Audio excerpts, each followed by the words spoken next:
Hello friends, welcome to my channel. ഇന്ന് നമ്മൾ ADCB bank account zero balance എങ്ങനെ നമുക്ക് മൊബൈലിൽ തന്നെ ചെയ്യാം, ആക്റ്റീവ് ആക്കാം എന്ന് നമുക്ക് നോക്കാം.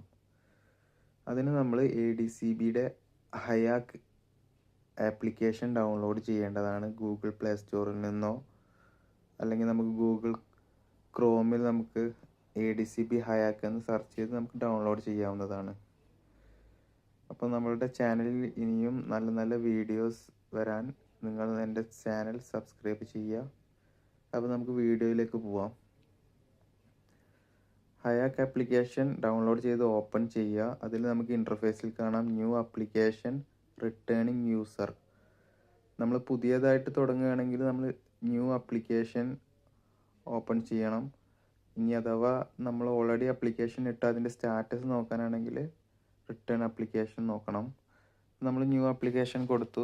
അപ്പോൾ നമുക്ക് ഫസ്റ്റ് ഇൻ്റർഫേസിൽ നമ്മുടെ നെയിമും മൊബൈൽ നമ്പറും ഇമെയിൽ അഡ്രസ്സും കൊടുത്ത് നമുക്ക് ലോഗിൻ നെക്സ്റ്റ് സ്റ്റെപ്പിലേക്ക് പോകാവുന്നതാണ്. അപ്പോൾ നമ്മൾ കൺഫേം ചെയ്തു. നമ്മുടെ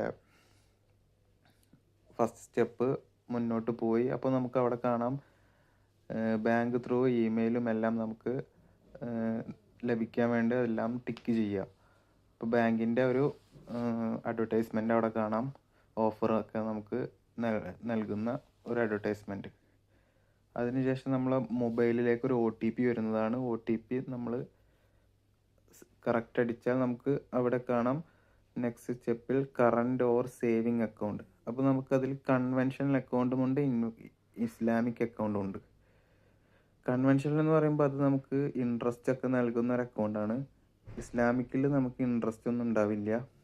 അപ്പോൾ നമുക്ക് ഏതാണോ ആവശ്യം, കൺവെൻഷനൽ ആണെങ്കിൽ നമുക്ക് ചെക്ക് ബുക്കും അതുപോലെ തന്നെ ലോൺ ഫെസിലിറ്റിയും എല്ലാം നമുക്ക് അവൈലബിൾ ആണ്. അപ്പം ഞാനിപ്പോൾ ഇവിടെ ഇസ്ലാമിക്കാണ് എടുക്കാൻ ഉദ്ദേശിക്കുന്നത്. അതിൻ്റെ ഒരു മോഡലാണ് ഞാൻ കാണിച്ചു തരുന്നത്. ഞാൻ ഓൾറെഡി അക്കൗണ്ട് ഓപ്പൺ ചെയ്തിട്ടുണ്ട്. അപ്പം നമ്മൾ ഫ്രണ്ട്സിന് വേണ്ടി ഞാൻ ഒന്നുകൂടെ സ്ക്രീൻ റെക്കോർഡ് ചെയ്ത് നിങ്ങൾക്ക് ഈ വീഡിയോ സബ്മിറ്റ് ചെയ്യുകയാണ്. ഇപ്പം നമുക്ക് ഇസ്ലാമിക്കിൽ സെലക്ട് ചെയ്ത് മുന്നോട്ട് പോയപ്പോൾ നമുക്ക് സ്റ്റെപ്പുകൾ your dream are just A few away. അപ്പോൾ നമുക്ക് ജസ്റ്റ് സ്റ്റാർട്ട് കൊടുത്ത് ഫസ്റ്റ് സ്റ്റെപ്പ് നമ്മളോട് സാലറി, സെൽഫ് എംപ്ലോയിഡ്, അതർ. അപ്പോൾ നമുക്ക് സെൽഫ് എംപ്ലോയിഡ് കൊടുക്കാം. സെൽഫ് എംപ്ലോയിഡ് ആണെങ്കിൽ അതർ കൊടുക്കാം. സാലറിയാണ് ഞാൻ കൊടുക്കുന്നത്. സാലറി നമുക്ക് 3000 അബോവ് സാലറി ഉണ്ടെങ്കിൽ നമുക്ക് ഈ അക്കൗണ്ട് ഓപ്പൺ ചെയ്യാവുന്നതാണ്. അതുപോലെ തന്നെ ഈ അക്കൗണ്ട് നമുക്ക് ഫൈനൽ സ്റ്റേജ് വരെ പോയി നമുക്ക് ചില സമയങ്ങളിൽ അക്കൗണ്ട് ഓപ്പൺ ആവാറില്ല. കാണിക്കും ബാങ്കിൻ്റെ ആളുകൾ നിങ്ങളെ കോണ്ടാക്ട് ചെയ്യുന്നു. അപ്പോൾ നോക്കാം നമുക്ക് ഈ വീഡിയോയിൽ ലാസ്റ്റ് വരെ എന്ത് സംഭവിക്കുമെന്ന്. ഞാൻ ഫസ്റ്റ് ടൈം എൻ്റെ bank account, personal bank account ഉണ്ടാക്കിയപ്പോൾ ഡയറക്റ്റ് ആക്റ്റീവായി. ഇൻ കേസ് അങ്ങനെ എന്തെങ്കിലും ഉണ്ടെങ്കിൽ ഇതിൽ കാണിക്കും ബാങ്കിൻ്റെ റെപ്രസെൻറ്റേറ്റീവ് കോണ്ടാക്ട് ചെയ്യുമെന്ന്. അപ്പം നമുക്ക് നോക്കാം. ഞാൻ സാലറി ഇപ്പോൾ 3000 കൊടുത്തു, കണ്ടിന്യൂ കൊടുക്കുകയാണ്. അപ്പോൾ നെക്സ്റ്റ് സ്റ്റെപ്പിൽ നമുക്ക് നമ്മുടെ എഡ്യൂക്കേഷൻ ക്വാളിഫിക്കേഷന്, നമ്മൾ സിംഗിൾ ആണോ, നമ്മുടെ പേഴ്സണൽ ഡീറ്റെയിൽസ് നമ്മളതിൽ ഫിൽ ചെയ്യണം.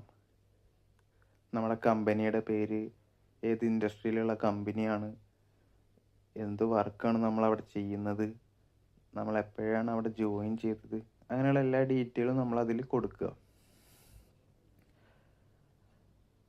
അതിനുശേഷം നമ്മൾ മുന്നോട്ട് പോവുക. അപ്പോൾ നമ്മളോട് 3 ഡോക്യുമെൻ്റ് സ്കാൻ ചെയ്യാൻ ചോദിക്കുന്നുണ്ട്. പാസ്പോർട്ട്, എമിറേറ്റ്സ് ID, നമ്മുടെ ക്ലിയർ സിഗ്നേച്ചർ. നമുക്ക് കറക്റ്റ് സിഗ്നേച്ചറും പാസ്പോർട്ടും എല്ലാം സ്കാൻ ചെയ്ത് കൊടുക്കാം. നമ്മുടെ ക്യാമറ ഉപയോഗിച്ച് സ്കാൻ ചെയ്ത് കൊടുത്ത് നമ്മളോട് ചോദിക്കുന്നുണ്ട് നമ്മൾ പാസ്പോർട്ട് US പാസ്പോർട്ട് ഹോൾഡ് ചെയ്യുന്ന ആളുകളാണോ അല്ലയോ. അപ്പോൾ നമ്മൾ ഹോൾഡ് ചെയ്യുന്ന ആളുകളല്ല. അതിനുശേഷം നമ്മളെ സിറ്റി ബംഗ്ലാദേശ്, പാകിസ്ഥാൻ, ഇന്ത്യ, അങ്ങനെ നമ്മൾ ഏത് നാഷണാലിറ്റി ആണോ അത് നമ്മളിവിടെ നമ്മുടെ ബർത്ത് സിറ്റി നമ്മൾ കൊടുക്കുക.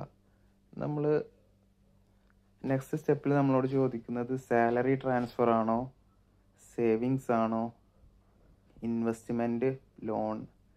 അപ്പം നമ്മളിവിടെ സാലറി ട്രാൻസ്ഫർ, സാലറി അക്കൗണ്ടാണ് എടുക്കുന്നത്. അതാണ് നമുക്ക് സീറോ ബാലൻസ് അക്കൗണ്ട് പ്രൊവൈഡ് ചെയ്യുന്നത്. സാലറി നമ്മൾ മന്ത്ലി ട്രാൻസ്ഫർ ആക്കിയാൽ മതി. സേവിങ്സ് ആകുമ്പോഴും സേവിങ്സിൽ നമ്മൾ 3000 തരം നമ്മൾ ബാങ്ക് ബാലൻസ് കീപ്പ് ചെയ്യണം. അപ്പോൾ നമ്മളത് സാലറി ട്രാൻസ്ഫർ കൊടുക്കുക. ഇൻവെസ്റ്റ്മെൻറ്റിൻ്റെതാണോ ലോൺ ഫൈനാൻസ് ചെയ്യാനാണോ അത് ഞാനിപ്പോൾ സാലറിയാണ് കൊടുത്തിട്ടുള്ളത്. അപ്പോൾ നിങ്ങളെ ആവശ്യാർത്ഥം നിങ്ങൾക്ക് ചെയ്യാവുന്നതാണ്. അതിനുശേഷം നമുക്ക് എത്ര ട്രാൻസാക്ഷൻ ഒരു മാസം വേണം എന്നുള്ളത് നമുക്ക് സെലക്ട് ചെയ്യാം. 10 ട്രാൻസാക്ഷൻ ആണോ 20 ട്രാൻസാക്ഷൻ ആണോ അതിൽ കൂടുതൽ വേണമെങ്കിൽ അങ്ങനെ നമുക്ക് നമ്മളെ ആവശ്യാർത്ഥം സെലക്ട് ചെയ്യാവുന്നതാണ്. അടുത്ത ഇൻ്റർഫേസിൽ നമുക്ക് കാണാം നമ്മുടെ കാർഡിലുള്ള നമ്മുടെ പേര് കറക്റ്റ് ആണോ അതൊക്കെ കൺഫേം ചെയ്യാൻ വേണ്ടി നമുക്ക് നമ്മുടെ സെക്കൻഡ് സ്റ്റെപ്പിൽ നമുക്ക് കാണാം. അപ്പോൾ ഇതിൽ കാണാം ഹരിപ്രസാദ് സി എന്ന പേര്. അത് നമ്മൾ ആപ്ലിക്കേഷനിൽ നമ്മൾ കൊടുത്ത അതുപോലെ അതിൽ വരും. ഇൻ കേസ് എന്തെങ്കിലും പ്രശ്നം ഉണ്ടെങ്കിൽ എഡിറ്റ് ചെയ്യാവുന്നതാണ്. അതിനുശേഷം നമുക്ക് മൂന്നാമത്തെ സ്റ്റെപ്പായിട്ട് നമ്മുടെ ഡെലിവറി അഡ്രസ്സ് നമ്മൾ കറക്റ്റ് അതിൽ ഫില്ല് ചെയ്യേണ്ടതാണ്. നമ്മുടെ ബാങ്കിൻ്റെ ആപ്ലിക്കേഷനിൽ നമുക്ക് ഈ അഡ്രസ്സ് ആയിരിക്കും ഉണ്ടാവുക. അപ്പോൾ നമ്മൾ കറക്റ്റ് അഡ്രസ്സ് കൊടുക്കേണ്ടതാണ്. നമ്മുടെ ATM കാർഡും നമ്മുടെ ചെക്ക് ബുക്കും എല്ലാം ഈ അഡ്രസ്സിലായിരിക്കും ഡെലിവറി ആവുക. നമ്മുടെ ആപ്ലിക്കേഷൻ്റെ ലാസ്റ്റ് സ്റ്റേജിലാണ് നമ്മളുള്ളത്. ഇപ്പോൾ നമുക്ക് കാണാം ഈ ആപ്ലിക്കേഷൻ സക്സസ് ആയിട്ടുണ്ടെങ്കിൽ യുവർ അക്കൗണ്ട് ഈസ് റെഡി എന്ന് പറഞ്ഞ് വരും. അല്ലെങ്കിൽ നമുക്ക് കാണാം ബാങ്കിൻ്റെ റെപ്രസെൻറ്റേറ്റീവ് നമ്മളെ കോണ്ടാക്ട് ചെയ്യുമെന്ന് പറഞ്ഞിട്ടൊരു കമൻ്റ് ആയിരിക്കും വരിക. ഇൻ കേസ് ഇങ്ങനെ വന്നിട്ടുണ്ടെങ്കിൽ ഞാനിവിടെ ബാങ്കിനെ കോണ്ടാക്ട് ചെയ്യാനുള്ള കോണ്ടാക്ട് നമ്പർ കൊടുക്കുന്നുണ്ട്. അതിൽ നമുക്ക് 24 hour ഫ്രീ ആണ് കോണ്ടാക്ട് ചെയ്യുക, അല്ലെങ്കിൽ ഇമെയിൽ ചെയ്യാവുന്നതാണ്. ഇത് വന്നിട്ടില്ലെങ്കിൽ നമ്മളെ അക്കൗണ്ട് ആക്റ്റീവ് ആവും, നമുക്ക് മെസ്സേജിൽ വരും.